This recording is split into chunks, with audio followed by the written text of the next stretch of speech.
부도, 그 두 글자가 찍힌 서류 한 장이 제 20년 인생을 그대로 집어삼켰습니다. 텅 빈 공장 안에는 싸늘한 금속 냄새와 제 한숨 소리만이 가득했죠. 한때는 제국의 심장처럼 뜨겁게 돌아가던 기계들은 이제 거대한 고철 덩어리가 되어 차갑게 식어 있었습니다. 직원들은 모두 떠났고 남은 것은 빚쟁이들의 독촉 전화뿐이었어요.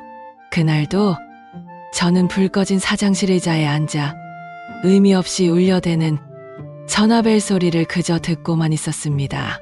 늦은 밤 지친 몸을 이끌고 집으로 돌아왔을 때 아내 수지는 저를 기다렸다는 듯이 거실 소파에 앉아 있었습니다. 그녀의 얼굴에는 어떤 걱정이나 위로의 기색도 없었어요. 오직 차갑고 날카로운 경멸만이 가득했죠. 이제 당신 빈털털이야. 맞지? 제 대답을 기다리지도 않고 그녀는 테이블 위에 이혼 서류를 던졌습니다. 이게 내가 당신한테 베푸는 마지막 배려야. 위자료는 당신 명의로 된 이 집으로 받고 깔끔하게 끝내. 아내가 떠난 집은 공장보다 더 차갑고 텅 비어 있었습니다. 며칠을 술로 지새웠는지 모릅니다. 세상의 모든 소음이 싫어서 저는 낡은 작업복을 챙겨 들고 집을 나왔습니다.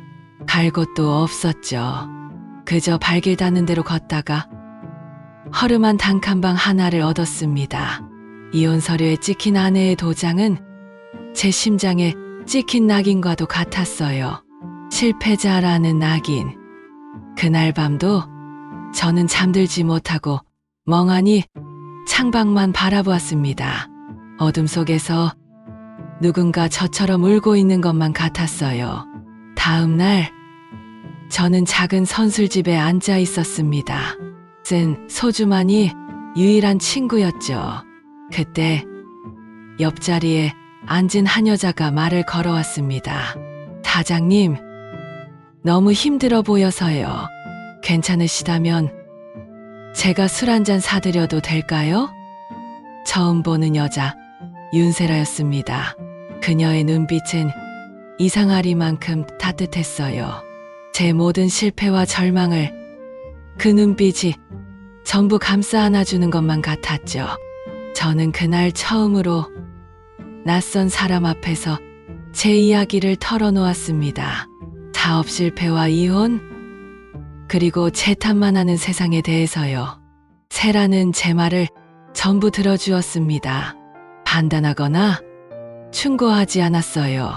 그저 고개를 끄덕이며 제 아픔에 공감해 주었죠. 정말 힘드셨겠네요. 사장님, 잘못이 아니에요. 그 한마디가 수진에게 그토록 듣고 싶었던 말이었습니다.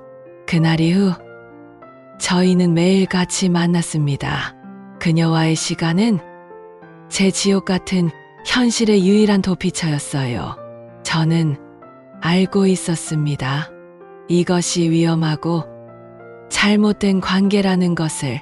하지만 벼랑 끝에 서 있는 사람에게 눈앞에 동아줄이 썩은 것인지 아닌지를 따질 여유는 없었습니다. 저는 그 금지된 위로 속으로 기꺼이 빠져들었습니다. 세라와의 금지된 위로는 맹독처럼 빠르게 제 영혼을 잠식해 들어왔습니다. 저는 그녀를 만나기 위해 거짓말을 하기 시작했어요. 급한 일이 생겼다. 몸이 좋지 않다며 가게 문을 일찍 닫는 날이 늘어났죠. 텅 빈 가게의 적막함보다 그녀와 함께 있는 순간의 달콤함이 더 중요했으니까요. 하지만 아내 수지는 바보가 아니었습니다. 며칠 뒤 그녀는 제 휴대폰에서 낯선 여자의 메시지를 발견하고 말았습니다. 어제는 고마웠어요, 정우 씨. 짧은 그 한마디가 모든 것을 끝냈습니다. 그날 집은 전쟁터였습니다. 수지는 울부짖었고 저는 변명했습니다. 하지만 이미 깨져버린 신뢰 앞에서 제 모든 말은 공허한 메아리일 뿐이었죠. 당신이 어떻게 나한테 이럴 수 있어? 그녀의 절규가 제 심장을 꿰뚫었습니다.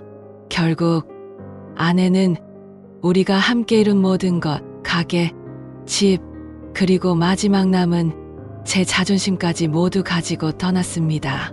그리고 며칠 뒤 마지막 희망이었던 세라마저 제게 등을 돌렸습니다. 미안해요, 정호 씨. 빈털터리가 된 남자까지 책임질 자신은 없네요. 하지만 제게는 아직 세라가 남아있다고, 그녀만은 내 곁에 있어줄 것이라고 믿었습니다. 저는 수화기 너머의 그녀에게 모든 것을 잃었다고, 이제 당신밖에 없다고 매달렸습니다. 하지만 돌아온 것은 얼음보다 차가운 목소리였습니다. 미안해요, 정호 씨. 저는 따뜻한 위로가 필요했던 거지. 빈털터리가 된 남자를 책임질 생각은 없었네요. 우리 그만 만나요. 전화가 끊기고 저는 깨달았습니다. 아, 나는 아내도 재산도 그리고 마지막 희망이었던 사랑마저도 전부 잃었구나. 세상에 완벽하게 혼자가 되었습니다. 아내도 돈도 사랑도 그리고 나를 믿어주던 자존심마저도 전부 사라졌습니다. 가장 최악은 은행 부채를 감당할 여력이 안 되었고 신불자로 살아갈 자신이 없었습니다. 단칸방의 차가운 바닥에 누워 저는 며칠을 시체처럼 보냈습니다. 술만이 유일한 친구였고 죽음만이 유일한 탈출구처럼 보였죠. 그날 밤 저는 마지막 남은 돈으로 밧줄 한 뭉치를 샀습니다. 모든 것을 끝낼 시간이었습니다. 방 한가운데 있는 탈출용 로프 거리에 밧줄을 매달고 그 아래 의자를 놓았습니다. 의자 위에 올라서서 목에 밧줄을 걸었습니다. 지난 50년의 인생이 주마등처럼 스쳐 지나갔어요. 치열하게 살았지만 남은 것은 아무것도 없었습니다. 발끝에 힘을 주어 의자를 밀어내려던 바로 그 순간이었어요. 발밑에서 무언가 삐걱하고 부서지는 소리가 났습니다. 제가 딛고 있던 것은 의자가 아니라 이삿짐 센터에서 주워온 낡고 다리 한쪽이 부서진 나무 의자였습니다. 그 의자가 제 무게를 이기지 못하고 주저앉아 버린 겁니다. 엉덩방아를 찌으며 바닥에 나뒹굴었습니다.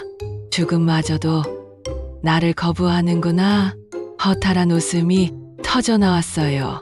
한참을 그렇게 웃다가 울다가 저는 제 옆에 나뒹구는 부서진 의자를 보았습니다. 너덜너덜하게 부서진 다리, 삐걱거리는 몸체. 꼭 지금의 제 모습 같았죠. 망가진 것. 저는 홀린 듯 창고에 처박아 두었던 낡은 연장통을 꺼내왔습니다. 그리고 아무 생각 없이 부서진 의자를 고치기 시작했습니다. 마지막 망치질이었습니다. 자살을 위한 것인지 의자를 향한 것인지 모를 마지막 망치질이었습니다. 어쩌면 다시 제대로 죽기 위해 의자를 고치는 마지막 몸부림이었던 것 같습니다. 얼마나 시간이 흘렀을까요? 수십 번의 망치질 끝에 의자는 더 이상 삐걱거리지 않았습니다. 저는 다시 그 의자 위에 올라서려다 문득 멈춰섰습니다. 그리고는 멀쩡하게 네 다리로 서 있는 의자를 한참이나 바라보았습니다. 완벽하진 않았지만 더 이상 부서진 채 나뒹굴지는 않았죠. 망가진 것도 고칠 수 있구나. 그 당연한 사실이 그 순간만큼은 거대한 깨달음처럼 다가왔습니다. 저는 밧줄을 풀어내렸습니다. 그리고 낡은 휴대폰을 꺼내 방금 제가 고친 의자를 찍었습니다. 죽음 대신 내가 무언가를 고쳐냈다는 유일한 증거를 남기고 싶었던 것 같습니다. 망가진 내 인생에 망치질 하면서 무엇이든 고쳐보기로 마음먹었습니다. 그날 이후 저는 버려진 것들을 주워오기 시작했습니다. 칠이 벗겨진 작은 서랍장, 소리가 나지 않는 낡은 라디오, 그것들을 고치는 동안에는 아무런 잡념도 떠오르지 않았어요. 오직 삐걱거리는 경첩과 먼지 쌓인 기판만이 제 세상의 전부였죠. 어느 날 저는 휴대폰을 삼각대도 없이 벽돌 위에 올려두고 제가 라디오를 수리하는 모습을 처음부터 끝까지 찍었습니다. 그리고 카메라를 향해 처음으로 말했습니다. 이 녀석도 처음부터 고물은 아니었을 겁니다. 누군가에겐 소중한 것이었겠죠. 며칠 밤을 새워 저는 생전 처음으로 영상 편집이라는 것을 했습니다. 그리고 제 채널에 첫 영상을 올렸습니다. 채널 이름은 정호의 작업실. 영상 제목은 더 간단했죠. 실패한 인생, 의자 하나 고치는 영상. 누가 볼까 싶었지만 상관없었습니다. 이건 누군가에게 보여주기 위한 것이 아니었으니까요. 어둠 속에 갇힌 내가 세상 밖으로 보낸 첫 번째 신호. 세상에서 가장 작은 나의 집을 짓는 첫 번째 망치질 소리였습니다. 영상을 올리고 저는 며칠 동안 노트북을 켜지 않았습니다. 두려웠기 때문이죠. 아무도 보지 않았을 거라는 공허함, 혹은 누군가 남겼을지 모를 조롱 섞인 댓글을 마주할 용기가 없었습니다. 일주일쯤 지났을까요? 저는 큰맘 먹고 노트북을 열어 유튜브 채널에 들어갔습니다. 조회수 0 댓글 0점 역시나 하는 생각에 쓴웃음을 지으며 창을 닫으려던 순간이었어요. 제 눈을 의심했습니다. 조회수 17 그리고 댓글 3개. 누군가가 세상 끝에 서 있던 제 작은 망치질 소리를 들어준 것이었습니다. 떨리는 손으로 댓글창을 열었습니다. 첫 번째 댓글은 이랬습니다. 아저씨, 저도 모든 걸 잃었습니다. 그런데 아저씨가 의자를 고치는 모습을 보고 저도 제 인생을 다시 고쳐보고 싶다는 생각이 들었습니다. 고맙습니다. 두 번째, 세 번째 댓글도 마찬가지였습니다. 그들은 제 손재주가 아니라 제 실패에 공감하고 있었습니다. 망가진 것. 저는 그 댓글들을 몇 번이고 다시 읽었습니다. 눈물이 났습니다. 텅 빈 방 안에서 저는 더 이상 혼자가 아니었습니다. 그날 이후 기적이 일어나기 시작했습니다. 어느 유명 커뮤니티에 아재의 눈물 나는 이자수리 영상이라는 제목으로 제 영상이 소개된 것입니다. 조회수는 하룻밤 사이에 수십만으로 치솟았고 구독자라는 숫자가 믿을 수 없는 속도로 늘어났습니다. 그리고 한 달 뒤 제 휴대폰에 알림이 하나 도착했습니다. 유튜브에서 $127의 수익금이 입금되었습니다. 큰 돈은 아니었지만 제 인생에서 가장 값진 돈이었습니다. 실패 후 제 손으로, 제 이야기로 벌어들인 첫 번째 돈이었으니까요. 통장에 찍힌 숫자를 정호는 한참이나 들여다봤어요. 그저 0 몇 개가 더 붙은 게 아니었죠. 그건 세상이 정호에게 보낸 첫 번째 응답이었고 죽지 말고 살아내라는 간절한 응원과 같았거든요. 수중에 처음으로 제법 큰 돈이 들어왔지만 정호는 그 돈을 허투루 쓰고 싶지 않았어요. 당장 좀 더 편한 잠자리를 구하거나 맛있는 음식을 사 먹으며 잠시 배를 채울 수도 있었겠죠. 하지만 정호는 훨씬 더 거대한 그림을 그리고 있었어요. 그건 바로 복수의 무대를 직접 세우는 일이었죠. 그날부터 정호는 밤새도록 컴퓨터 앞에 앉아 있었어요.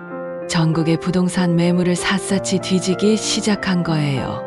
모두가 탐내는 번듯한 땅에는 관심도 없었어요. 오히려 아무도 거들떠보지 않는 외지고 버려진 땅, 꼭 과거의 자기 자신을 보는 것 같은 그런 초라한 땅을 찾고 있었죠. 얼마나 지났을까? 정호의 마우스 스크롤이 어느 한 곳에서 딱 멈췄어요. 강원도 깊은 산골짜기, 길도 제대로 나 있지 않은 곳에 헐값에 나온 작은 땅이었죠. 잡초는 무성하고 거대한 폐목재들이 곳곳에 흉물처럼 널려 있었어요. 아마 전주인이 무언가 하려다 포기하고 도망친 모양이었죠. 하지만 위성사진 속 그 땅을 보는 정호의 눈은 그 어느 때보다 반짝이고 있었어요. 찾았다. 나지막한 그의 목소리가 텅 빈 방 안을 울렸죠. 다음 날 정호는 곧바로 돈을 들고 그곳으로 향했어요. 땅 주인은 다 죽어가는 땅을 사겠다는 사람이 나타난 게 신기하다는 듯 정호를 위아래로 훑어봤죠. 계약은 일사천리로 진행됐어요. 낡은 도장 하나를 꺼내 계약서에 찍는 순간 정호는 코끝이 찡해오는 걸 느꼈어요. 사업 실패 후 처음으로 자신의 이름으로 된 무언가가 생긴 순간이었으니까요. 실패한 인생을 고쳐내는 걸 넘어서 이제는 새로운 인생을 직접 짓는다는 선언에 사람들은 열광하기 시작한 거예요. 거친 흙의 감촉, 코 속을 파고드는 짙은 풀냄새, 이 모든 것이 꿈만 같았죠. 그는 땅 한가운데 우뚝 서서 앞으로 지어질 집의 모습을 머릿속으로 그려봤어요. 아니, 그건 단순한 집이 아니었어요. 자신을 배신하고 나락으로 떨어뜨린 그 여자들을 향한 거대하고 견고한 복수의 성이었죠. 그날 밤 자신의 단칸방으로 돌아온 정호는 카메라를 켰어요. 그리고 어느 때보다 차분하고 또렷한 목소리로 입을 열었죠. 여러분, 정호의 작업실입니다. 그는 잠시 숨을 골랐어요. 저는 오늘 제 인생의 첫 번째 땅을 샀습니다. 카메라를 향해 얇은 계약서 한 장을 보여줬죠. 그리고 이제부터 이 황무지에 제 손으로 직접 집을 지으려 합니다. 이건 단순한 집 짓기 영상이 아닐 겁니다. 무너진 한 남자의 인생이 어떻게 다시 세워지는지에 대한 가장 솔직한 기록이 될 겁니다. 제가 짓는 것은 집이 아니라 제 인생 그 자체이니까요. 그 영상은 말 그대로 폭발했어요. 지금까지의 영상들과는 비교도 할 수 없는 속도로 조회수가 치솟았죠. 실패한 인생을 고쳐내는 걸 넘어서 이제는 새로운 인생을 직접 짓는다는 선언에 사람들은 열광하기 시작한 거예요. 미쳤다. 스케일이 다르잖아. 이건 진짜 드라마다. 내 돈이라도 보태주고 싶네. 아저씨, 제발 성공해주세요. 제가 다 눈물이 나네요. 수만 개의 댓글들이 정호의 새로운 도전을 응원하고 있었어요. 며칠 뒤 정호는 작업복으로 갈아입고 자신의 땅에 다시 섰어요. 그의 손에는 낡았지만 단단한 곡괭이 한 자루가 들려 있었죠. 카메라는 저 멀리 삼각대에 온설치해 두었어요. 정호는 떠오르는 아침 해를 잠시 바라보더니 이내 땅을 향해 몸을 돌렸어요. 그리고 온몸에 힘을 실어 첫 번째 곡괭이질을 내리꽂았죠. 텅 둔탁한 쇳소리가 고요한 산골짜기에 장엄하게 울려 퍼졌답니다. 복수의 성을 짓는 위대한 첫 삽이었어요. 그날 이후로 정호의 세상은 오직 그 땅 위에만 존재했습니다. 봄에는 진흙탕과 싸우고 여름에는 태양볕 아래서 땀을 비오듯 쏟아냈습니다. 가을에는 찬바람을 맞으며 지붕을 올렸고 겨울에는 꽁꽁언 손을 불어가며 단열재를 채워 넣었죠. 그의 유튜브 채널에는 더 이상 화려한 편집이나 자막이 없었어요. 오직 거친 숨소리와 망치 소리, 톱질 소리, 그리고 계절의 변화만이 묵묵히 담길 뿐이었죠. 말이 없는 그의 영상은 오히려 세상 그 어떤 말보다도 더 큰 울림을 주었답니다. 구독자들은 아무 말 없이 한 남자가 자신의 인생을 다시 일으켜 세우는 과정을 경건하게 지켜보기 시작했어요. 기적은 아주 작은 댓글 하나에서 시작됐어요. His silence is louder than any word. 영어로 달린 댓글이었죠. 그걸 시작으로 정호의 채널은 국경을 넘기 시작했습니다. 누군가 그의 영상에 자막을 입혀 해외 커뮤니티로 퍼날랐고 반응은 가히 폭발적이었어요. BBC, 뉴욕타임스 같은 세계적인 언론사에서 망치 하나로 절망과 싸우는 남자라는 제목으로 그를 대서특필하기 시작했죠. 구독자 수는 100만, 500만을 넘어 기하급수적으로 늘어났습니다. 이제 정호의 작업실은 실패 앞에 좌절한 전 세계 모든 사람들에게 희망의 상징이 된 것이었습니다. 정호의 삶은 믿을 수 없을 만큼 달라졌어요. 세계적인 공구회사가 그에게 후원 계약을 제안했고 각종 방송국에서는 출연 섭외가 빗발쳤죠. 그는 모든 인터뷰를 정중히 거절했지만 후원은 받아들였어요. 더 좋은 장비로 더 완벽한 복수의 성을 짓기 위해서였죠. 허름했던 단칸방을 떠나 공사 현장 옆에 번듯한 임시거처를 마련했습니다. 흙과 땀으로 범벅된 얼굴은 여전했지만 그의 눈빛은 과거의 패배감에 젖어있던 남자의 것이 아니었어요. 수백만 명의 응원을 받는 단단하고 자신감 넘치는 장인의 눈빛으로 변해 있었죠. 1년이라는 시간이 흘렀습니다. 황무지 같던 그 땅 위에는 전문가가 지었다고 해도 믿을 만큼 아름답고 견고한 목조주택이 위용을 드러냈습니다. 구독자 1000만 명. 김정호는 이제 단순한 유튜버가 아니었습니다. 그는 하나의 문화이자 시대의 아이콘이 되어 있었죠. 그날 정호는 갓 설치한 거실 통창 앞에 섰습니다. 노을이 붉게 물든 하늘이 창문 가득 들어왔죠. 그는 완성되어가는 자신의 성을 둘러보며 아주 오랫동안 잊고 지냈던 두 여자의 얼굴을 떠올렸습니다. 그의 입가에 서늘하고도 의미심장한 미소가 번졌어요. 이제 모든 준비는 끝났으니까요. 잔인한 집들이를 위한 완벽한 무대가 완성된 것입니다. 한편 세상이 김정호에게 열광하는 동안 그의 전아내 오수진과 내연녀였던 윤세라는 정호에게서 뜯어낸 돈으로 함께 살고 있었습니다. 하지만 그들의 행복은 짧았죠. 사업 경험도 없는 두 여자가 흥청망청 돈을 써대니 억대 재산도 몇 년 만에 바닥을 드러내기 시작했습니다. 그날도 둘은 돈 문제로 서로를 긁어대며 싸우고 있었죠. 바로 그때 거실 TV 연예정보 프로그램에서 믿을 수 없는 장면이 나오고 있었습니다. 구독자 1000만 신화, 전 세계를 감동시킨 유튜버 김정호. 화면 가득 비친 정호의 얼굴과 그가 직접 지었다는 웅장한 저택의 모습에 두 여자의 싸움은 동시에 멎어버렸습니다. 경악은 이내 탐욕으로, 탐욕은 다시 시커먼 질투로 변해갔죠. 먼저 움직인 것은 전아내 오수진이었습니다. 그녀는 그날 밤 와인을 마시며 수십 번을 지우고 쓰기를 반복해 장문의 메시지를 작성했죠. 정호 씨, 잘 지내요? 나 수진이에요. TV에서 당신 소식을 봤어요. 정말 대단하네요.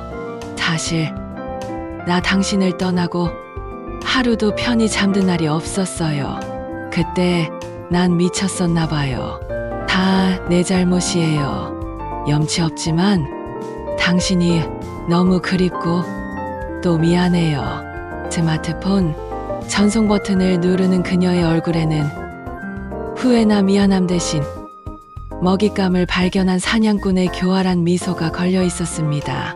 저 남자는 다시 내 소나기에 들어올 거라고 그녀는 확신하고 있었죠. 메시지는 다음 날 아침 막 창문틀을 완성한 정호에게 도착했습니다.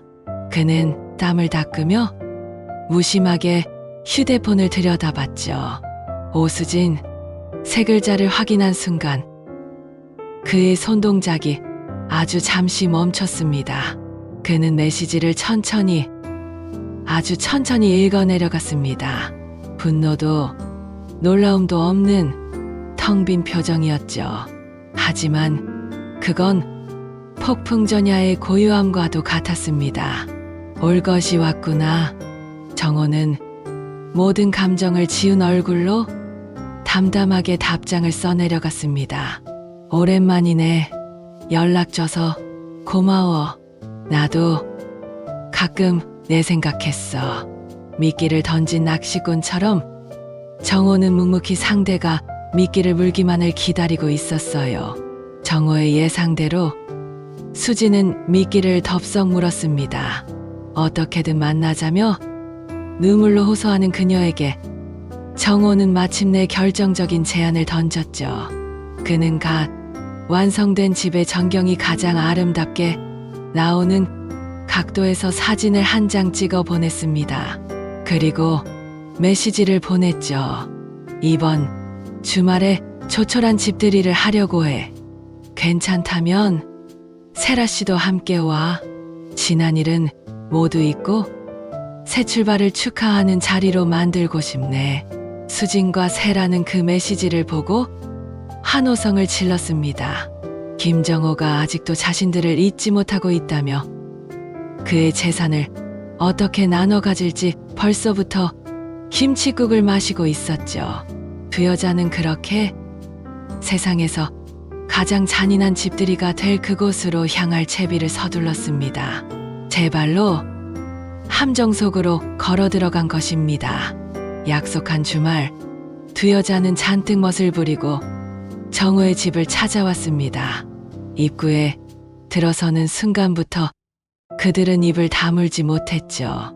감탄사를 연발하며 집 구석구석을 훑은 그들의 눈은 존경이 아닌 탐욕으로 번들거리고 있었습니다.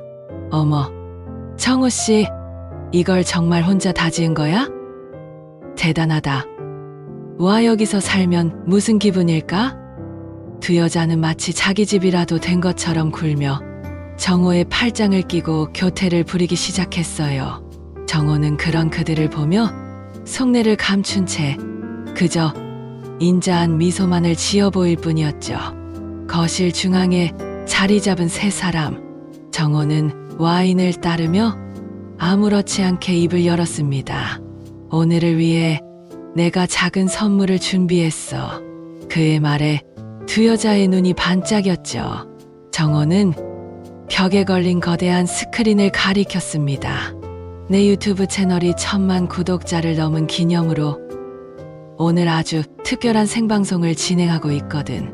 내 인생의 재건을 담은 하이라이트 영상인데 당신들과 함께 보고 싶었어. 우리 이야기의 마지막을 장식하기에 이보다 더 좋은 건 없겠지. 두 여자는 영문도 모른 채 VIP 대접이라도 받는 양 우쭐해하며 고개를 끄덕였습니다. 정호가 리모컨을 누르자 화면이 켜졌습니다. 하지만 나온 것은 유튜브 영상이 아니었죠. 화면에 떠오른 것은 두 여자가 과거에 주고받았던 은밀한 문자 메시지였습니다. 제목 디데이. 그 멍청이 돈 빼낼 마지막 날. 익숙한 자신들의 대화 내용에 두 여자의 얼굴은 새하얗게 질려갔습니다. 그리고 화면 귀퉁이에 떠오른 작은 빨간 아이콘. LIV 시청자 수 1078만 2119명. 정호가 와인잔을 내려놓으며 얼음처럼 차가운 목소리로 말했습니다. 환영합니다. 두 분, 천만 시청자가 보고 계시는군요. 세상에서 가장 잔인한 집들이에 오신 것을. 당황 파악이 된 두 여자의 이성은 완전히 끊어지고 말았습니다. 이게 뭐야? 너 미쳤어?